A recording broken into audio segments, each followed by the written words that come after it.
Attorney General Jeff Jackson joins the lawsuit to delay a food benefits shutoff, and legislative Republicans' new congressional districts are also headed to court. This is State Lines.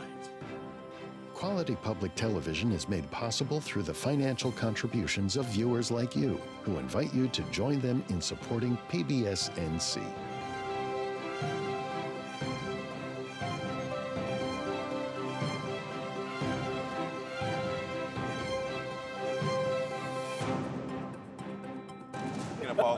All right, welcome back to State Lines, everyone. I'm Kelly McCullen. Got a raucous crowd in here in the studio. I want you to pull up a chair and join me. We're going to hear the wisdom of the News and Observer's Dawn Vaughan is to my right today. Hello, Dawn. Hello. Paul Shumaker of Capital Communications and his counterpart, if you will, the loyal opposition, Morgan Jackson of Nexus Strategies. Morgan, hello to you. Good to see you. Mitch Kokai, champion of free markets, and we'll see what else. He's with the Locke Foundation. Good to have you back, my friend. Thank you, sir. Well, not a lot of action in Raleigh, but yet still tons of action based out of Raleigh and in D.C. Let's start with our Attorney General, Jeff Jackson. He is joining that lawsuit of the federal government to stop a planned halt to food benefits payments. The pause in SNAP benefits is linked to the ongoing federal government shutdown. Attorney General Jackson has joined with other Democratic attorneys general in asking courts to require that the feds use their reserve funds to maintain SNAP benefits. About 1.5 million North Carolinians receive SNAP payments to buy their groceries. Mitch, pick this up from here. This is a federal issue. You've seen it on Fox and MSNBC, but this one comes directly home. Well, in this case, what you have is something that you're seeing that has become increasingly commonplace, is that when there is a Republican administration, the Democratic attorneys general band together and sue over various things that are done, just as when there's a Democratic administration, Republican attorneys general band together and sue over policies they don't like. It'll be interesting to see where this goes, because it's done to some extent because they actually believe that they have a strong legal case. It's also done to some extent as political theater. One of the abbreviations of AG is Attorney General. Another one is almost governor. And almost all of these attorneys general are thinking about when they're going to run for governor. And I suspect that that is true with our current Attorney General as well. Morgan, you work with Attorney General Jeff Jackson. Helped him out a time or two, I do believe, on the campaign trail. Nothing cynical about that, right? He's putting his face out there as the front of the SNAP benefits debate in D.C. Is Mitch right? Listen, Attorney General Jackson's been very clear that when federal government policies are going to hurt North Carolinians, he's going to take action. And when you've got almost 1.5 million North Carolinians who receive food assistance every month, some sort of benefit every month, and you have to stand up and you have to fight for it. And listen, it's a bipartisan issue. Look at what's happening in Congress right now. You've got somebody who's one of the most conservative Republicans in Senator Josh Hawley, who's trying to put amendments on the floor to pay SNAP benefits now, even with a shutdown. So I think what people recognize is people will go hungry because of this. And it's one thing for a program not to be funded because there's a fight in D.C., but it's nothing to starve people. And I think the other thing that most people realize is that SNAP benefits, the large majority of them, outside of the elderly and children, these are working people who don't make enough money to ultimately afford groceries for their family. And we shouldn't let people starve. And that's what the AG is saying, is the federal government has the money in reserve, keep SNAP benefits flowing, keep food in these families' mouths. Paul? Smart politics on part of the Attorney General. In fact, I mean, one of the things that in the political world you look for are good kitchen table issues. This is a kitchen table issue because it impacts what goes on the kitchen table. And at the same time, when we're going into the holiday season and we're getting ready to go, you have the money's been appropriated, the money is there, and the shutdown's holding it up. And so this is now starting to hit home, and it's smart politics on part of the Attorney General. Who wins the debate ultimately? This is clearly now defined as winners and losers. Compromise is a loss anymore. To get this government up and running, and SNAP is a symptom, it's not the disease. Ultimately, I think Republicans will pay a bigger price than the Democrats. And for the very simple reason, you have a Republican president, you got Republican control of the House, you got Republican control of the U.S. Senate. And the average voter sees Republicans in charge. And right now, government's not functioning, so it doesn't really matter who you want to blame or who you want to point the finger at. The reality is people know they're not getting their benefits. People know they're not getting what they're depending on. As Morgan said, for their own livelihood and for their own nutrition at home. not to go and discount when you have a lot of single moms who are out there trying to buy baby formula. And so ultimately Republicans are going to pay the price for the shutdown, and I think we've seen that start to carry out today with overnight the president coming out calling for do away with the filibuster. You know, we need to get it. You know, you're going to see Republicans pay that price. Dawn, Attorney General Jackson does seem to get more headlines when he goes head into a battle with the Trump administration versus he seemingly keeps his powder a bit more dry when dealing with these state legislators. Mm-hmm. And I've noticed that. Is that an accurate observation? I should Probably. say? He put a video out too. He's you know, good for that, known for that too, as far as explaining things plainly. And I think this really, you know, as everyone has said, kind of, you know, just set the table for what Attorney General Jeff Jackson can do. I thought it was funny that Mitch said AG for almost governor in North Carolina lately. That would probably be the state auditor, I guess, maybe not as much AG with the way things are going. But yeah, and I think Paul's right that the Republicans control the federal government. This is their problem to solve. The details, the average person doesn't care. They just want you to fix the problem. And SNAP is something that it's huge. I mean, food, people being hungry, like there's really no way of trying to paint that as anything than what it is. People need food. Morgan, with this idea of Donald Trump calling for an end to the filibuster, if your team just sits back, will Trump just embrace a lot of these Democratic ideas for certain economic and political policies and process changes that were such, quote, bad ideas when Joe Biden was president? Now great ones. I think that anybody who pretends that they can predict what Donald Trump is going to say or do on any day is lying. He's a guy who is 180 degrees one day today and 180 degrees a different way tomorrow. So who knows? But listen, it's clear what this is ultimately Trump's shutdown. Is he controls D.C. The House and Senate do what he wants them to do. They don't push back on funding mechanisms when they fund things and he stops paying it. They just allow it to happen. This is Trump's shutdown. He's trying to find a way out of it. Well, the stoppage of the food stamp payments has really escalated the pressure. As Paul said, we're asking, will the Democrats or Republicans, pay the price for this? Well, Tom Tillis was asked about that on Capitol Hill. Here's what he had to say earlier this week. The Democrats have made a mistake by shutting down the government, and I'm still encouraging my colleagues, my retiring colleagues, my colleagues that are not up until 2030.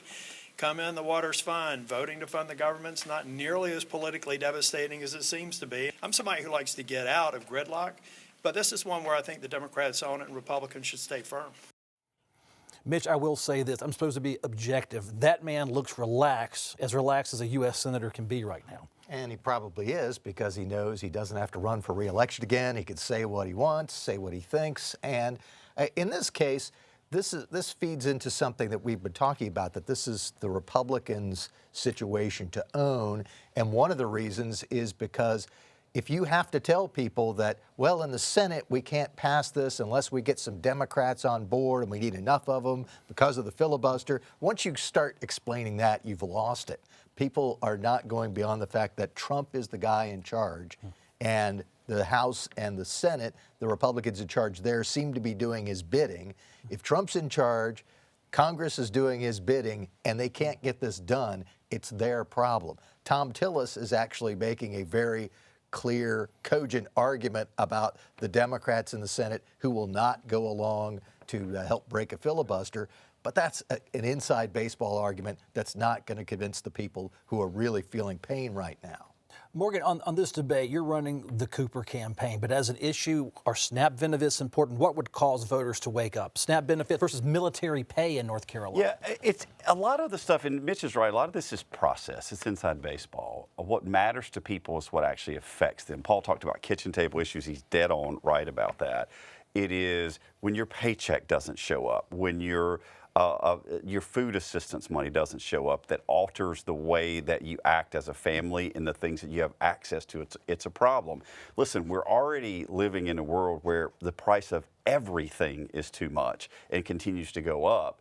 And what the government should be focused on right now, if you ask individual voters, is lowering prices. Shutting down the government, and whether it's stopping SNAP benefits or stopping different kind of pay that's going to go out, are ultimately killing the subsidies in the Affordable Care Act, is causing health insurance premiums to like triple and quadruple for people.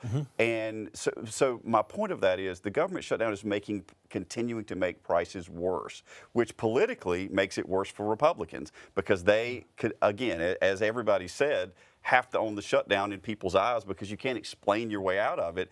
The government needs to be making things easier for people. What the government's currently doing is making things harder, and that's a problem. We're at the 1st of November of this year. By next year, what do voters think about this shutdown? Of course, there'll be a deal done before then. Well, it's not going to be in the forefront next year, from now. I think what you got to look at right now is there's a price to be paid by both sides here. First of all, the shutdown highlights the dysfunctionality of government, and it highlights the dysfunctionality of both sides. I think the real impact that you're going to see here is going to be what happens in primaries. And for instance, on the Democrat side, the Democrats have drawn a line in the sand. They're saying we're not going to come back. The Senator Tillis is right. The shutdowns because Democrats want to extend temporary subsidies that were COVID-era subsidies. They enacted that as temporary. They want to extend those. So they're drawing this line in the sand. What's going to happen is that if they compromise with Republicans, then they're going to open the door for more of the radical left, like what we're seeing taking place in New York, to start to dominate in the primaries. Same thing on the Republican side is that Republican primaries are going to be coming up. And the question is going to be, how does this impact those primaries and who are the quality candidates moving forth? The end result is what's taking place right now is the shutdown is highlighting the dysfunctionality, which leads to the disgust that the middle swing voters, and in a pivotal state like North Carolina, what they have with the process. That's why we're continuing to see both parties' market share stabilize or decrease, while unaffiliated who have no party chair, who have no elected leadership, continue to increase. Let's look at that third, and was it the 1st and 3rd congressional district? One's a little more Republican, one's less Republican, but like he says, with swing voters. Do you see any issue affecting decisions of who may run in those two races and reestablish those 2 congressional districts? There is something to be said. You're talking about, the primaries and when elections come and the timing of what the big issue is. And if everybody is mad at Congress, they might be especially mad at the people that are in Congress now, right? And if they're running and they want some sort of change, someone with other ideas, I think people have, limited amount of patience for the excuses and the complaining about the other side. And at some point you need to, if you're not actually able to solve the problem, that you have enough ideas that could solve the problem. And if that messaging gets through to people that, if this person goes to Washington or stays in Washington, that they're actually going to work for me, that they're going to solve my problems. All right, Paul, we'll come back to you. Let's talk about insurance. North Carolinians, if you're buying insurance through the Affordable Care Act marketplace, you are seeing monthly premium hikes depending on the company you choose to use. The insurance commissioner, Mike Causey's office, he signs off on the increases. The office says it does not establish pricing. It does ensure that rules are followed when companies make hike requests. Extra federal subsidies that supported Americans through the COVID pandemic are expiring. As we have discussed already, Paul, it's a key reason we're facing this federal government shutdown. Take it to the state level. State health plan under Republican Brad Briner, he came in and said we got to fix this. Premiums are going up on state employees, deductibles and everything else also going up. So no one is immune in the health. And even you said backstage, healthcare costs going up every year on everyone. Absolutely. Absolutely. And in fact, it's not just going to be healthcare costs. This is just another factor that's going to play heavy into the 2026 elections, and that is the economy. It's not just the healthcare cost, the impact that it has. It means people have less money to spend at home. They have less disposable income as their premiums are going up. Even the employer subsidies are being decreased as other employees are being asked to pay more. And so what's going to determine outcomes going into 2026 is going to be not the numbers.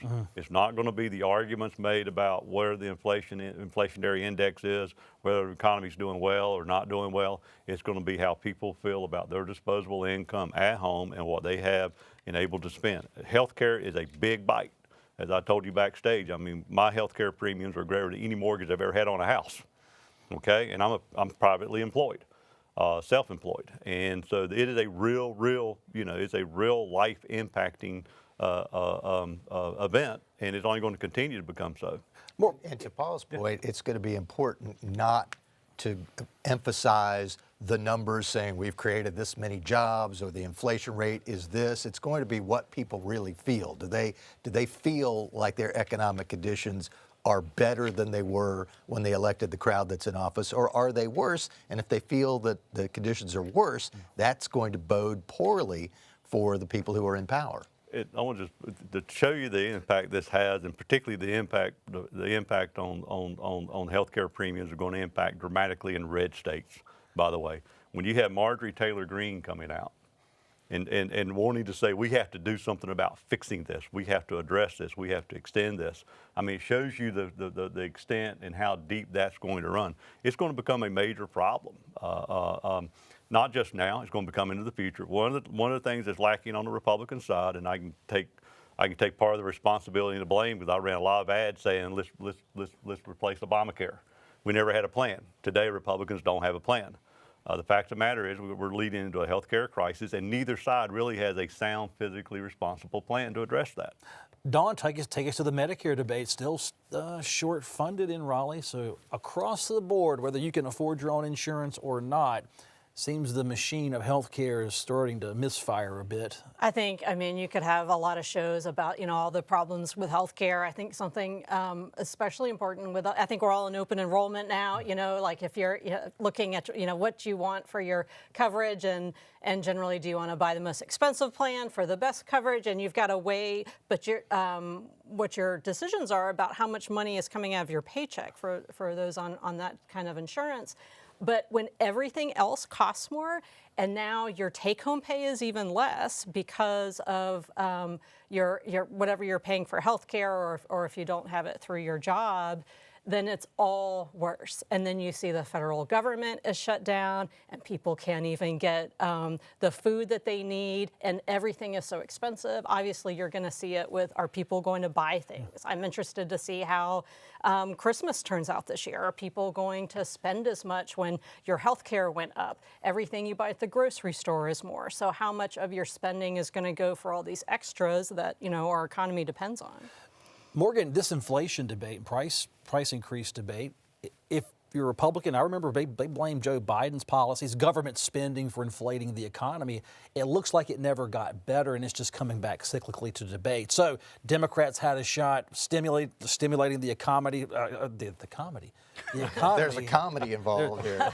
Take me through this. It seems it hurts worse when the other party that I don't like is in charge, therefore inflation is an issue. But when my team is in power, it's not such a big deal. Listen, here's the facts, Kelly, is that at no point in modern history in all of our lifetimes has the party in power not paid the price when the voters have a high level of economic anxiety.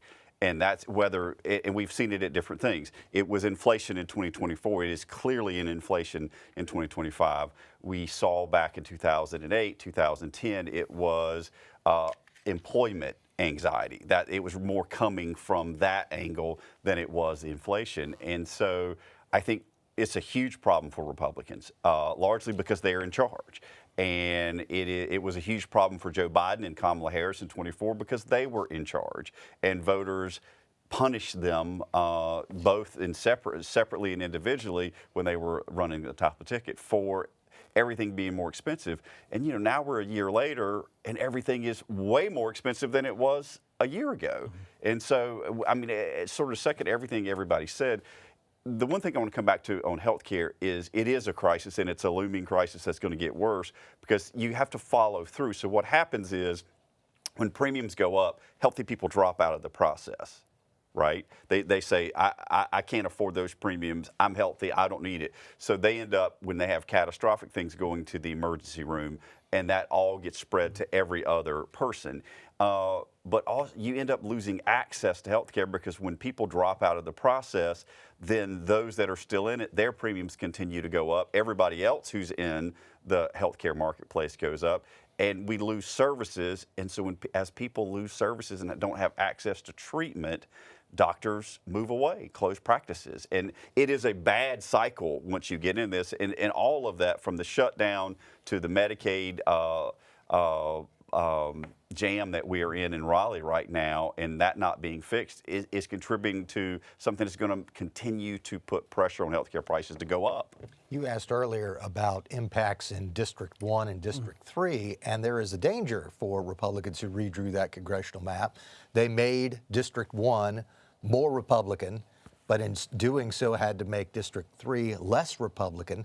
Both of them are still in a good place for Republicans in a normal year. But if it's a really good Democratic year, really bad Republican year, both of those seats could go to Democrats and Republicans could end up losing. If I remember correctly, last time they redistricted, this is back when Representative Lewis was in charge of that in the House. They thought they had a Republican majority in the House congressional district, wound up 7-7. Is my memory failing me, or is that? Well, Democrats snuck in there and won some races. They ended up with 7-7 because of a court order. Okay, it was a court order. Okay, got it. Plan. But the last time around, they did the 10-3 and 1 flip district, which ended up being 10-4. Now they want to make it 11-3, but they could end up with 9-5, or even worse, potentially, if it's a really good year for Democrats. Here's the thing about the midterms we all need to understand, because, I mean, you have presidential elections, and we had a change of power, different party takes over the White House, but midterm elections are about failed expectations and anger management. That's what they always come down to. And that anger management in this case is going to be the unaffiliated voters, because they make up 40% of the voters. They're swing voters. I call them ping pong voters. They'll vote for one side to put one side in, and then that side reminds them what it is they didn't like about them, so they won't go turn around and vote them out. But the fact of the matter is that the anger is not going to be managed by saying or making the case that the economy's doing better or you're doing better. It's going to be driven by the emotion and the feel. And that's the toughest part about this for Republicans, is that it's not about trying to convince people things are better. They have to feel that it's better at the end of the day. And they have a short window of time to do that. They got 12 months to turn it around and make everybody feel better. And you think about it, in 24 is the same thing, is Biden would come out and show record high stock market, declining inflation, the highest GDP, et cetera, et cetera, et cetera. But because people didn't feel it, it didn't matter what your statistics showed. And the same, it's a bad cycle to get caught in, and that's where Republicans are right now. Morgan, can the federal government subsidize working people out of feeling the pain of deficit spending, or whatever we're calling this cycle, as we get towards 38 or go beyond $38 trillion in debt and all that? 100% they can. The truth of the matter is, the reality for legislators and members of Congress is voters don't really care about the debt anymore. They should, but they don't. What they care, and part of it is because they're in crisis. So many voters and their families are in a financial crisis of what they can't afford week to week, that they can't worry about the big global issue. They're actually focused on, can I pay my grocery bill on Friday after I get paid, or can I afford health insurance, or can I afford for my kid to go to the movies? And those are things that when they're in those kind of crises, they can't scope out and look at the bigger, broader picture. How would suddenly everything be affordable by the primary or a year from now? We could have a Hooverville like a year from now. There's no idea on how things could go. Understand the fundamental reason why we have the shutdown right now, and I call it a COVID hangover. All right, is that we had health care benefits extended, we had subsidies put into place during COVID that were supposed to be temporary. We threw more money at the problem to keep economic stability, which was a good thing during COVID. And we had a lot of money pushed into the system. That money's now evaporated. That money's now going out, just like with these subsidies are supposed to be suspended. Now we're saying, let's keep it. So yes, we can spend our way out of this problem. The only problem is we're kicking the can down the road to a bigger shutdown and a bigger physical crisis, a cliff that sooner or later we're going to have to come pay the price for. Got about 2.5 minutes. I want to touch on federal lawsuits being filed against North Carolina's brand new 1st and 3rd congressional districts. Those are over in eastern North Carolina. Republicans shifted Republican votes into the 1st, create a Republican majority. 1st District Congressman Don Davis is now in the 3rd, if I got this correct. One suit calls the redistricting an act of racial gerrymandering. The other one is novel, Morgan. It says it's a violation of free speech rights. It's political retaliation for electing a black Democrat in the 1st District in 2024. Very quickly, one's a novel legal argument. We'll see how that goes. Listen, we've had a lot of novel legal arguments in North Carolina over the last 40 years. We've sort of led the nation in redistricting lawsuits. At the core of this, the issue is you took a district the first district to elect an African American since Reconstruction, and that has been represented by an African American for the last 33 years in an area that is where is historically these historic African American communities in eastern North Carolina, and you split it in half. And these are things over the years that the courts have said you can't do. Now, obviously, the U.S. Supreme Court is also considering the Voting Rights Act as we speak on a separate issue that this will play into. But the courts will ultimately make a final decision on these districts, as they have the last 10 times. We've got a minute to go around the horn. Mitch, on this issue of the two the lawsuits. Yeah, I think it's going to be interesting to see how this comes out. Luckily, for all concerned, what happened with these two suits is these are two suits that have already gone through a trial. There's all kinds of evidence, so we don't have to start the whole process from scratch. Basically, two sets of plaintiffs who already dislike the 2023 maps just say, well, we dislike this, and even more. Let us challenge this one too. I think that will help simplify this process. Dawn, are voters paying attention in those districts yet? Is it all just so much turmoil? We'll just have to wait until a year from now. I don't know if the average voter knows the exact boundary of their district. You know, they do know that they have to look it up frequently because who represents them changes. But I think this is, you know, every time there's a map, there's a lawsuit, you know, and it was all getting ready, you know, as this was going on. So we still have a year, you know, we'll see what changes. 20 seconds, Paul, you'll close it out. More of a national narrative here, and it underscores the frustration that voters are going to have because of what's taking place on redistricting across the country, is that Republicans and Democrats can't make the government function. They can't pass a budget, but they do know how to draw congressional lines to benefit both parties. And we'll leave it at that. Thank you, folks, for watching us today. Thanks to this panel. A great group of experienced talent right here. Email us your opinions, though. I know you have them, statelines@pbsnc.org. We'll read them. We'll share them. I'm Kelly McCullen. I appreciate you for watching, and I will see you next time.